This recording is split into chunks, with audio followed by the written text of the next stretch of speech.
ایک بار کا ذکر ہے، بچپن میں حضرت عبدل قادر جیلانی رحمت اللہ علیہ مٹی کے چھوٹے چھوٹے پتلے بنایا کرتے تھے۔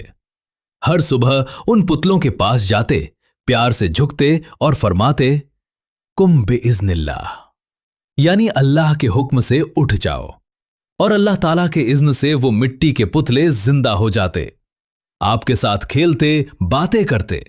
شام ہونے پر آپ فرماتے واپس ہو جاؤ، اور سارے پتلے پھر سے مٹی میں بدل جاتے۔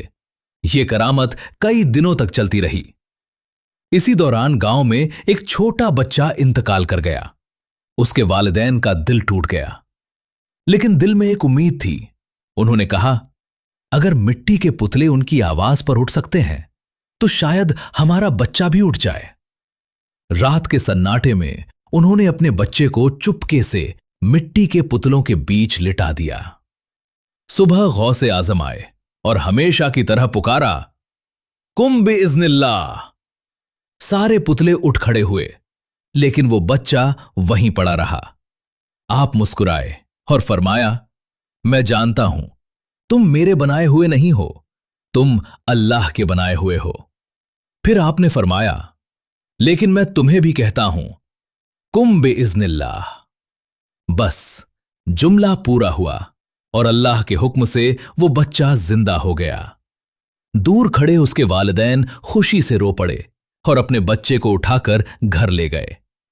جب یہ بات غوث اعظم کے والد کو معلوم ہوئی تو غصے میں فرمایا، تم اپنے بنائے ہوئے کو زندہ کرتے تھے، اب اللہ کے اٹھائے ہوئے کو بھی اٹھا دیا، اور ڈنڈا لے کر آپ کے پیچھے دوڑ پڑے۔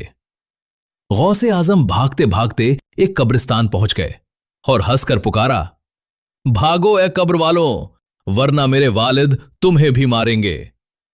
بس یہی کہنا تھا۔ اللہ کے حکم سے قبریں پھٹ گئیں، مردے کفن سر پر لیے باہر آ گئے اور آپ کے ساتھ چلنے لگے۔ کچھ دیر بعد والد کی آواز آئی، عبد القادر رک جاؤ۔ آپ رک گئے اور مردوں سے فرمایا، اپنی اپنی قبروں میں واپس چلے جاؤ، اور اسی وقت سارے مردے اپنی قبروں میں لوٹ گئے۔ آپ نے ادب سے کہا، ابو جان، اچھا ہوا آپ نے روک لیا، ورنہ یہ لوگ قیامت تک کفن سر پر لیے چلتے رہتے۔ یہ واقعہ اس بات کا ثبوت ہے کہ اللہ تعالیٰ اپنے نیک بندوں کو ایسی کراماتیں عطا کرتا ہے جو عام انسان کی سمجھ سے بہت اوپر ہوتی ہیں۔ یا غوث اعظم، ہم سب پر بھی اپنی نظر کرم بنائے رکھیے۔